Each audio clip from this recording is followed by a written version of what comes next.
Merhaba sevgili arkadaşlar, Bir Yumakla Gelenler YouTube kanalıma hoş geldiniz. Bugün sizlere bu önümde görmüş olduğunuz boyunluk yapımının anlatımını paylaşmaya çalışacağım. Şöyle boyunluğumuza bir bakalım. Gayet şık, güzel bir model oldu. Bakın şöyle çok şık, güzel bir model. Aslında ipim simli ama çok belli olmuyor.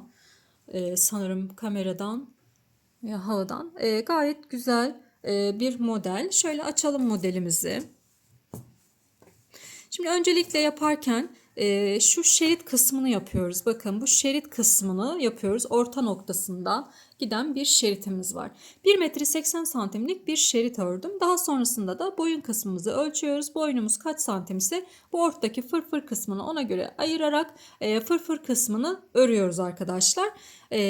Bakın çok güzel. Tam istediğim gibi oldu. Böyle tam fırfırlar karşılıklı denk geldi. Videoyu sonuna kadar izlemenizi tavsiye ediyorum. Bu fırfırlar nasıl karşıya geldi, bitişimizi nasıl yaptık? Bunların hepsi detaylı bir şekilde videomuzun içerisinde mevcut. Kullanmış olduğum malzemem de şöyle göstereyim. Kartopu Baby One Luxe diye bir ip kullandım arkadaşlar. Anti-peeling özelliğe sahiptir. Kodu da K1000. Böyle simli bir ip, yapısı simli bir ip. Örerken belki daha net görebilirsiniz. Yetişkin için çalıştım. Benim boğaz ölçüm dediğim gibi 36 santimde, şu orta noktayı o şekilde yaptım. Tığ olarak da 7 numara 4 milimlik bir tığ kullandım. Evet, malzemelerim ve boyunluğum bu şekilde. Şimdi isterseniz yapımına geçelim. Geçmeden önce küçük bir hatırlatma yapmak istiyorum. Kanalıma abone olmayı, bildirimleri açmayı ve yorumlarınızla da destek olmayı unutmayın. Hepinize kolay gelsin. Arkadaşlar şimdi boyunluğumuzun yapımına başlıyoruz. Öncelikle uzunca bir zincir çekerek başlayacağız ve böyle bir şerit hazırlayacağız. Bu şeriti nasıl yaptığımı sizlerle paylaşacağım. Ben öncesinde hazırlamıştım. Videoda zor oluyor diye arkadaşlar. Şimdi bakın şöyle modelimiz tığ işi lastik şeklinde. Sık iğne lastik şeklinde ilerleyecek. Benim şeritim 1 metre 80 santimlik bir ölçüsü var. Benim 1 metre 80 santimlik ölçümde 315 sık iğne yaptım. 316 zincir çektim. Üzerine 315 tane sık iğne yaptım ve 1 metre 80 santimlik bir ölçü elde etmiş oldum.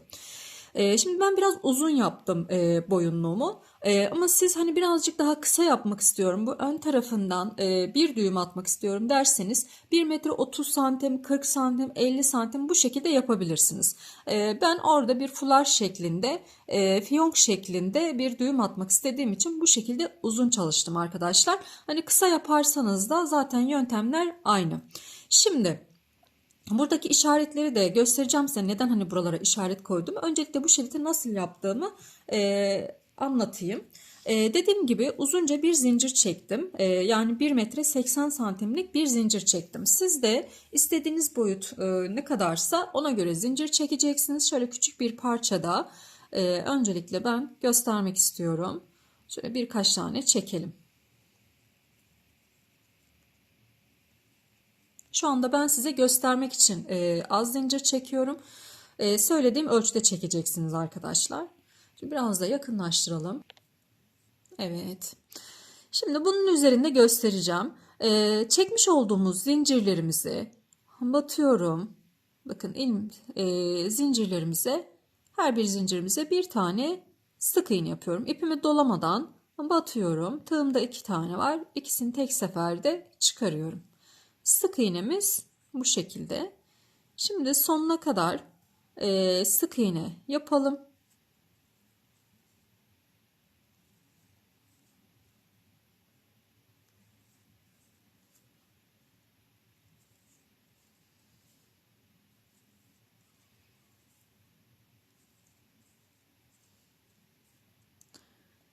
Evet. Yaptım. Döndürüyorum. Bir tane zincir çekiyorum. Şöyle bakın. Burada zincir şeklinde, arpa şeklinde ilmeklerimiz mevcut. Bunların şöyle bakın, ortadan giriyorum. Arka tarafındaki kanadından, diğer tarafa bakan kanadından alıyorum ve sık iğne yapıyorum. Sıradakini de yine aynı şekilde bakın, arka kanadına denk gelecek yerden şuradan alıyorum, arka kanadından ve sık iğne yapıyorum. İlk sıra birazcık sizi zorlayabilir ama sonraki sıralar çok kolay. Bakın yine zincir şeklinde hemen arka kanadından alıyorum. Sık iğne. Arka kanadından alıyorum. Sık iğne.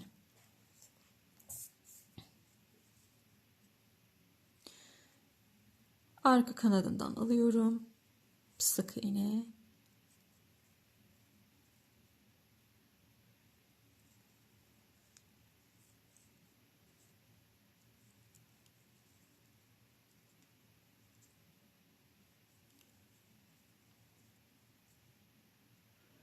Sıra sonuna kadar aynı şekilde ilerliyoruz. Döndürüyorum. Bir zincir çekiyorum. Aynı işlemleri yine yapıyoruz. Bakın yine arka kanadından alıyorum. Sık iğne yapıyorum. Arka kanadından alıyorum. Sık iğne yapıyorum.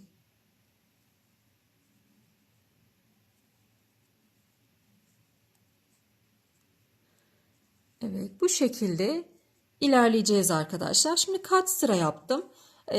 Onu da paylaşayım sizlerle. Şöyle makasım nerede?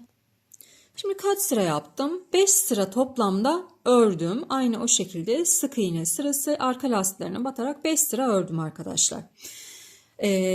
Fırfır kısmını ayırabilmemiz için ne yapıyoruz? Öncelikle şu iki ucu, bakın iki ucu birbirine birleştiriyoruz. İki ucu birbirine birleştiriyoruz.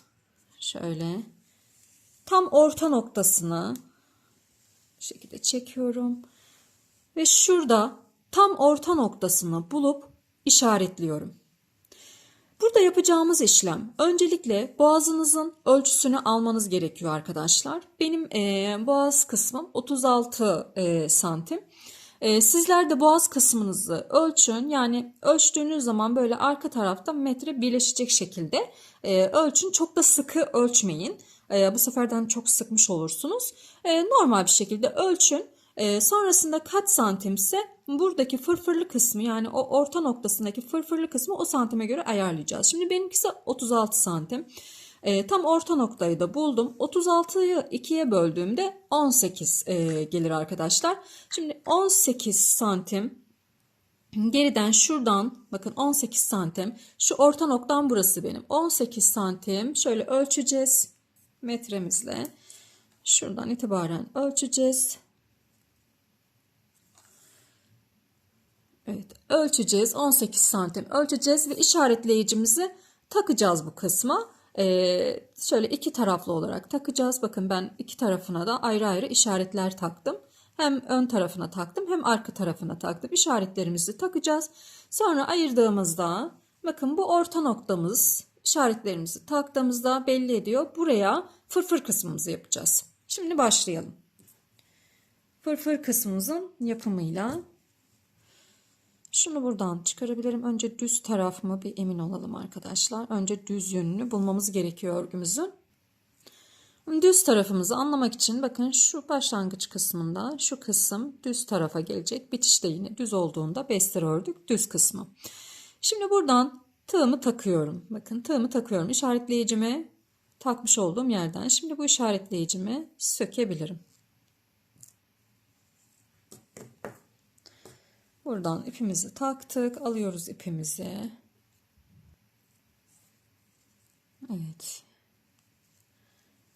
Şöyle arkadan bir düğüm atalım. 2, 3 tane zincir çektim burada. Yanındakine, bakın oraya değil, yanındakine yakınlaştıralım yine. Evet.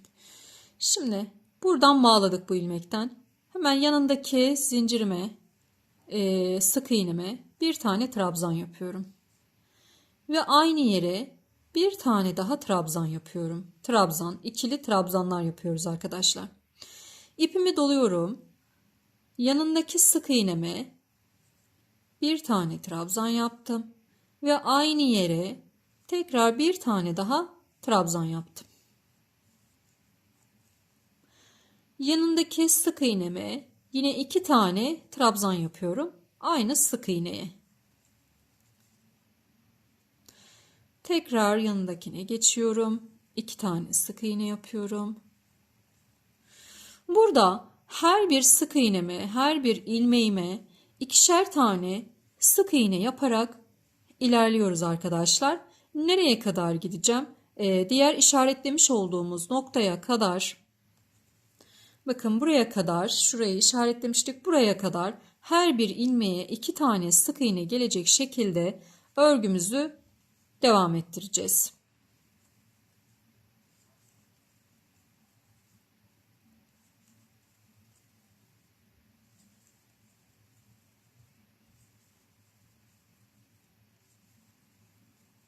Her bir ilmeğime 2 tane sık iğne gelecek.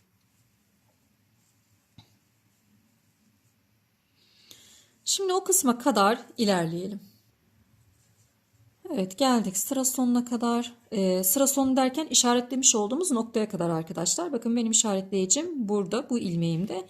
En son ki sık iğneme yine 2 tane yaptım. Ve burada bitişe de bir tane sık iğne yapacağız. Başlarken de yine aynı şekilde başlamıştık. Bir tane sık iğne ile başlamıştık. Şimdi bunu buradan çıkarabilirim. Evet. Şimdi döndürüyorum. Şöyle 1, 2, 3 tane zincir çektim. Şimdi burada fırfırlarımızı oluşturma noktamızdayız. O kadar iyi dinlemeniz gerekiyor ki arkadaşlar. Burada hani şaşırmamak için çok iyi izlemeniz gerekiyor. Elimden geldiğince de yavaş bir şekilde anlatacağım. Şimdi 3 tane zincir çektik. Hemen sıradaki trabzanımın şöyle bakın. İlmeğimin altından giriyorum. Bu taraftan çıktım. Bir tane trabzan yapıyorum burada. Lastik şeklinde bir trabzan yaptım. Şimdi ikinci ilmeğimi yapıyorum. Bakın ikinci ilmeğimi yaptım yine aynı şekilde. 2 de çıkarıyorum. Ve bu ikinci ilmeğime, yani şu en sonki yapmış olduğumuz ikinci ilmeğimizde bir kere daha lastik yapıyoruz. Aynı yere 2 tane yapıyoruz. Lastik yaptım. Ve yanındakine de bir tane yapıyorum. Yanındakine de yine geliyorum ve bir tane yapıyorum. Evet. Burada toplamda zincirimi saymıyorum. 1, 2, 3, 4 tane ön lastiğim olmuş oldu. Şimdi ipimi doluyorum. Arkadan devam edeceğiz. Örgümüzün, bakın ipimi, tığımı alıyorum. Örgümün arka tarafına döndürdüm. Geldim ilmeğimin üzerinden geliyorum ve ipimi alıyorum. Trabzan yaptım. İpimi doluyorum. Burada her bir trabzana bir tane yapacağız arkadaşlar. Toplamda 5 tane olacak. Birinciyi yaptık. İkinciyi yapıyorum. Yanındaki trabzanımı yapıyorum. Yine örgümün arka tarafından öne doğru geldim. İlmeğimin üzerinden alıyorum. Burada bir tane trabzan yaptım. Tekrar buradakinde yine örgümün arka tarafından geldim. İlmeğimin üzerinden geçiyorum. Ve aldım. 3. Dördüncüyü yapıyoruz. Bakın her birine bir tane. Bu arka tarafta her birine bir tane yapıyoruz. 5 tane oldular. 2, 4, 5. 5 tane arka lastik oldu. Şimdi ön tarafa geçiyorum. İpimi doladım. Örgümün ön tarafından bu şekilde önden alıyorum. Bir tane yaptım. Buna bir tane yapıyorum. Yanındakine 2 tane yapacağım. Bakın 2 tane. Birinciyi yapıyorum. Ve aynı noktaya tekrar bir tane daha yapıyorum. Burada sadece ön kısımda ikinciyi almış olduğumuz yere 2 tane yapıyoruz. İpimi doluyorum ve yanındakine de yine bir tane yapıyorum. Ön lastik. Evet, 4 tane olmuş oldu. İpimi doluyorum. Şimdi arkadaki 5 tane yapacağız arkadaşlar. Her bir trabzanıma bir tane olacak şekilde arkadan öne doğru geldim. İlmeğimin üzerinden aldım. 1, 2,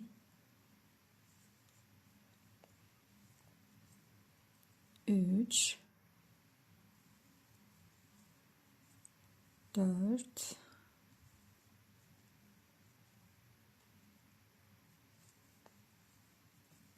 5. İpimi doluyorum. 5 tane arka tarafta yaptık. Şimdi geliyoruz ön kısma. Ön kısımda ne yapıyorum? Önden hemen ilk lastiğime bir tane yapıyorum. İkinci lastiğime 2 tane yapacağım. Birincisini yapıyoruz. Ve yine aynı yere ikincisini yapıyoruz. Yanındakine de yine bir tane yapıyorum. Bakın bu şekilde oluşmuş oluyor. Fırfır detayımız. Şimdi arkadaki 5 taneyi yapalım. Eğer hani yavaş anlatmaya çalışıyorum. Eğer zorlanırsanız videoyu yavaşlatabilirsiniz. Çok yavaş geliyorsa da videoyu hızlatabilirsiniz arkadaşlar. 3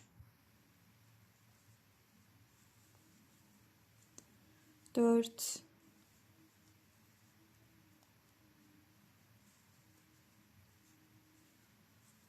5. Şimdi ön tarafa geçiyorum. İlkini lastik olarak alıyorum. Bir tane. İkincisine 2 tane yapacağız.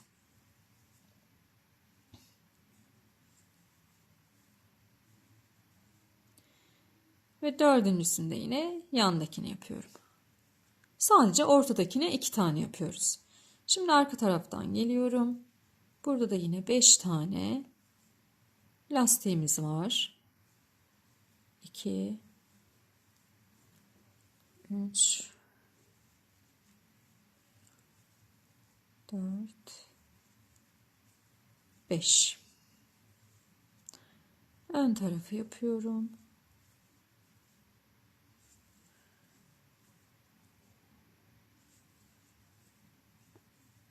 Aynı ilmeğimize 2 tane lastik yaptık. Ve yanındakiyle. Evet, şimdi buraya kadar anlaşıldı sanırım arkadaşlar. Sıra sonuna kadar devam edelim. Yani sıra sonu dediğim yer arkadaşlar bu kısım. Fırfır kısmımızın sıra sonu. Oraya kadar gelelim. Evet, sıra sonuna kadar geldim. Sıra sonunda benim 3 tane arka lastiğim kaldı. Ve sondaki zincirimle de birleşimimi yapıyorum arkadaşlar.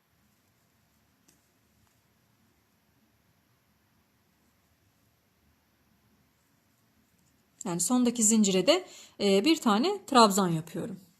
Evet. Döndürdüm. Şöyle 2-3 tane zincir çekiyorum. Şimdi burada 3 tane trabzanım var. Ön lastiğim var. Bunları alıyorum ilkini. Burada normalde arkadaşlar 5 tane olması gerekiyor ama benim ilmeklerim 3 tane kaldı. Bu sondaki trabzanı saymadan 3 tane kaldı. Eğer sizin de bu şekilde 3 tane kaldıysa benim yaptığım gibi yapın. Bakın çevirdiğimizde bunlar ön lastik olarak yani ön kabartı olarak duruyor. İlkini alıyorum bir tane. İkinciyi 2 tane alacağım. Bakın bir ön lastik yaptım. Ve aynı yere bir tane daha ön lastik yapıyorum. Ve yanındakine de yine bir tane ön lastik yapacağım. Eğer burada 5 tane kaldıysa şurada uygulayacağım şu 5 tane olan lastiğimize uygulayacağım. İşlemi yapın arkadaşlar burada da. Yani ben burada ikinciye 2 tane trabzan yaptım. Burada tam ortasındakine yani üçüncüye 2 tane trabzan yapacağız. Benim 3 tane kaldığı için bu şekilde yapıyorum. Şimdi ipimi doluyorum. Bakın arka tarafta böyle küçük ilmeklerimiz olarak kaldı bunlar. Bunları da yine arka taraftan alıyorum.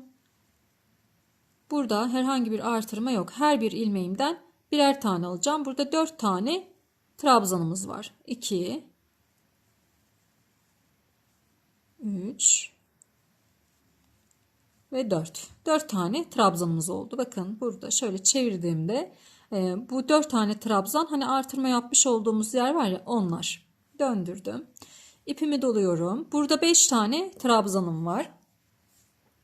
5 tane trabzanımdan ilkini trabzan yapıyorum bir. Bakın önden alıyorum. 2 tane yaptım. Üçüncü tam ortasındakine, orta noktasına, ortadaki trabzanımızı buluyoruz. Ortadakine 2 tane yapacağım. Birinciyi yapıyorum. Ve aynı yere bir tane daha yapacağım. İkinciyi yapıyorum. Ve diğerlerine de bir tane yaparak ilerledim. Şu arkada olan 4 taneyi tek tek lastik olarak alıyorum arkadaşlar. 1 2 3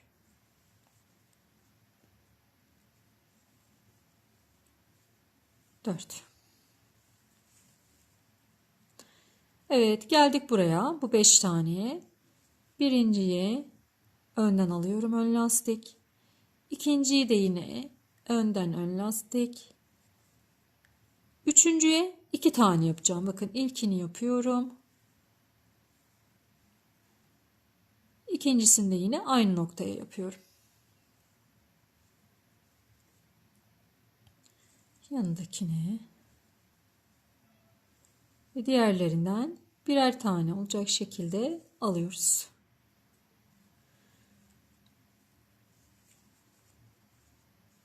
Şimdi burada 4 tane var. Bu 4 taneyi tek tek alıyorum arkadaşlar. 1 2 3 4. Yine bu ön kabartılarımızı önden devam ettiriyoruz. 2. Üçüncüye 2 tane yapacağım. Birinciyi yaptım. İkinciyi de yine aynı noktaya yapıyorum. Yanındakine ve yanındakine. Bakın burada kaç tane ön lastiğimiz olmuş oldu? 6 tane ön lastiğimiz olmuş oldu.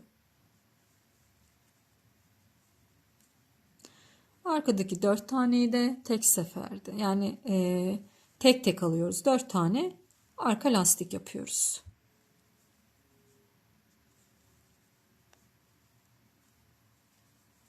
Bakın fırfırlarımız çok güzel bir şekilde kendini belli etti arkadaşlar.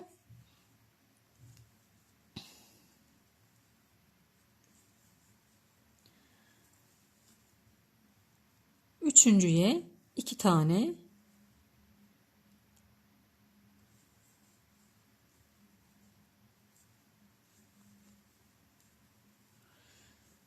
Evet, şimdi sıra sonuna kadar bu şekilde ilerleyelim. Evet, neredeyse bitirmek üzereyiz arkadaşlar. Ön lastiğimizi yapıyoruz. Ön taraftakileri. Üçüncüyü yaptım. Buraya bir tane daha yapıyorum aynı yere.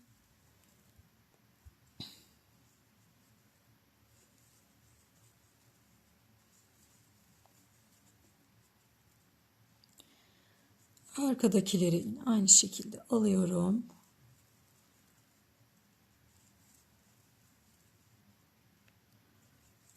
Dört tane ve sondaki zincirime de bir tane batarak trabzan yapıyorum arkadaşlar.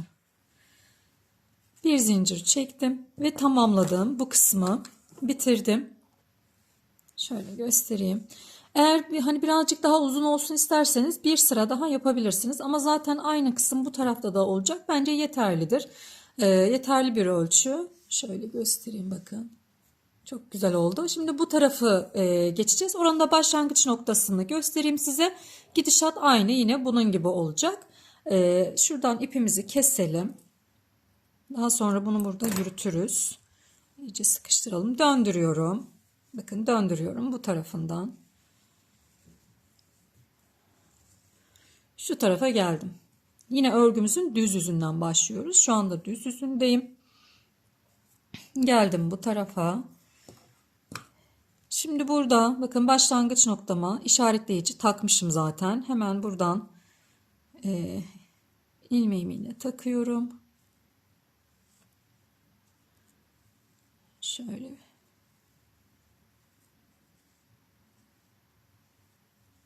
Üç tane zincir çektim. Yanındakine bakın, burada zaten ilmekler kendini belli ediyor. Bakın şöyle ipimi de atayım. Şu.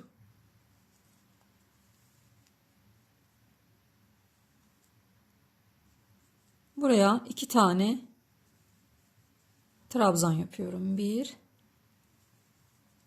2 3 zincir çektim. Yanındakine 2 tane trabzan yaptım. Yanındaki ilmeğime geçiyorum. Şöyle bakın burada. Elinizdeki örgüde daha net görürsünüz. Yine buraya da 2 tane yapıyorum.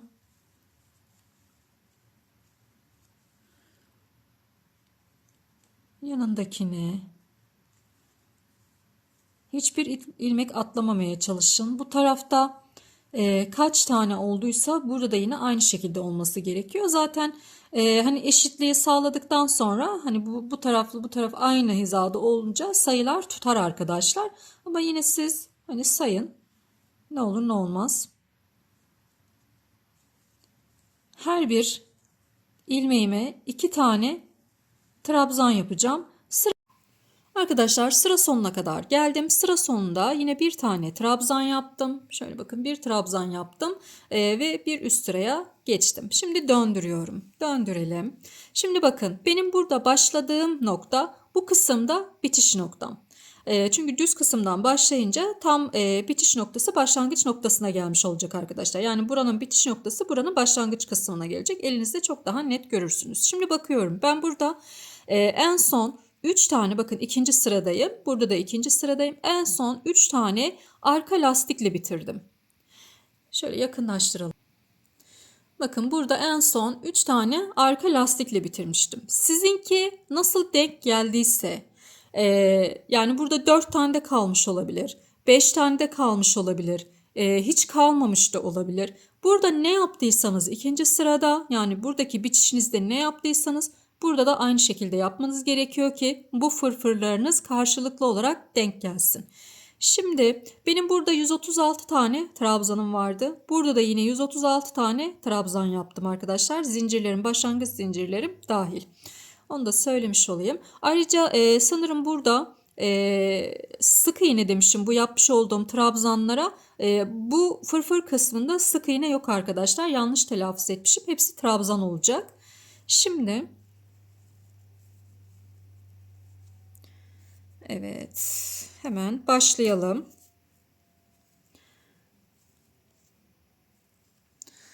Evet, 3 tane arka lastik yapacağız öncelikle. Çünkü dediğim gibi diğer tarafta bitişimizi 3 tane arka lastikle sonlandırdık. Burada da başlarken 3 tane arka lastikle başlamamız gerekiyor ki fırfırlarımız karşılıklı olarak eşit düşsün. Evet, 3 tane arka lastiğimi yaptım. Buradan sonrası aynı bu tarafta ne yaptıysak o. Ne yapıyorum? Hemen ön tarafta bir tane trabzan yapıyorum. Yanındakine bir trabzan.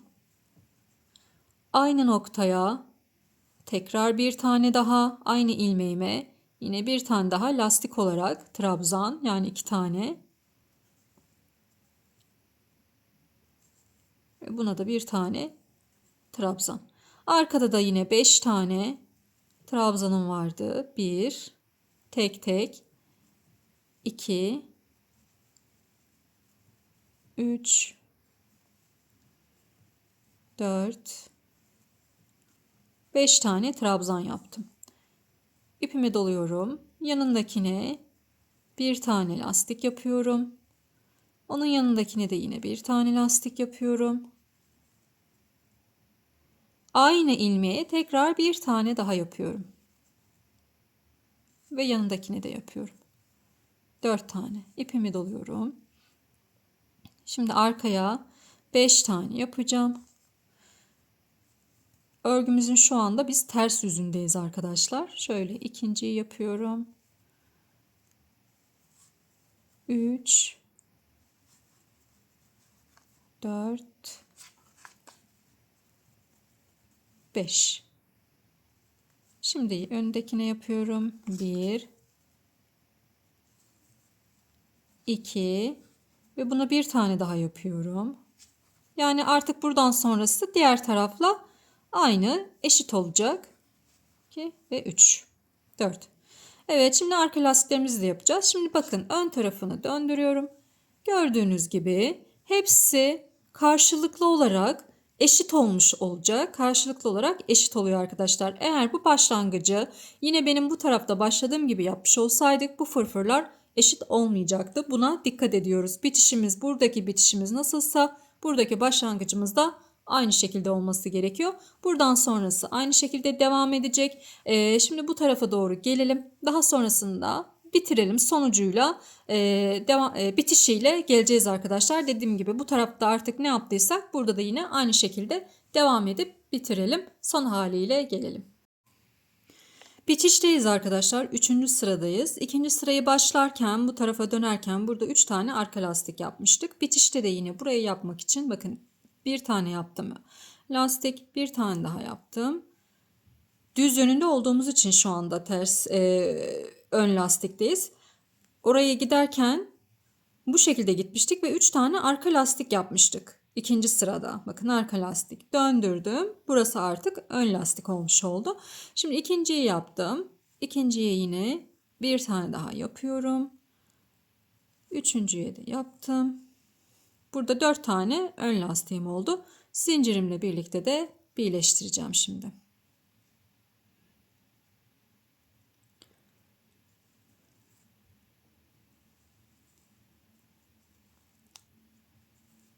Evet. Ve burada da yine ipimi kesiyorum. Atkımızı, boyunluğumuzu sonlandırmış olduk. Bakın fırfırlarımız tam karşılıklı olarak denk gelmiş oldu arkadaşlar. Bu şekilde gayet şık. Şimdi iplerimizi gizleyelim. İplerimizi gizlemek için şöyle ters yönünü çevireceğiz. İlmeklerimizi isterseniz bir iğne yardımıyla, isterseniz bir tığ yardımıyla bu şekilde benim gibi ilmeklerin aralarından yürüterek gizleyebilirsiniz. Ne kadar çok yürütürseniz o kadar çok sökülmesini engellemiş olursunuz. Evet. İğne ile çok daha kolay olacaktır. İstiyorsanız iğne ile de yapabilirsiniz.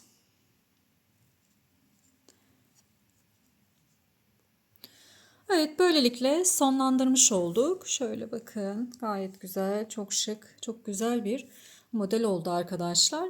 Şimdi şöyle öncelikle bir açalım. Bunu nasıl takacağız? Bu ön kısım, boğaz kısmımız ön tarafında olacak. Şu şekilde takacağız arka tarafına doğru. Bu bağcıklarımızı bu tarafını buradan alacağız, bu tarafını buradan alacağız. Ve şu şekilde bakın, bunu da böyle getirip burada düğüm yapabiliriz. İsterseniz şöyle tek bağlarsınız. Şöyle bu kısımdan. Veya fiyonk yaparak düğüm de yapabilirsiniz bu kısma. Şu şekilde de düğüm yapabilirsiniz. İstiyorsanız fiyonk şeklinde bağlayıp düğüm yapabilirsiniz. Bakın bu şekilde gayet güzel bir model oldu arkadaşlar. İnşallah kolay bir şekilde yapabilmişsinizdir. Elimden geldiğince en yavaş haliyle anlatmaya çalıştım sizler için. Hızlı gelirse videoyu yavaşlatarak da izleyebilirsiniz. Bir videomuzun daha böylelikle sonuna gelmiş olduk. İzlediğiniz için teşekkür ediyorum. Yapacak olan herkese kolay gelsin. Kanalıma abone olmayı, bildirimleri açmayı unutmayın arkadaşlar. Hepinize sağlıklı günler dilerim.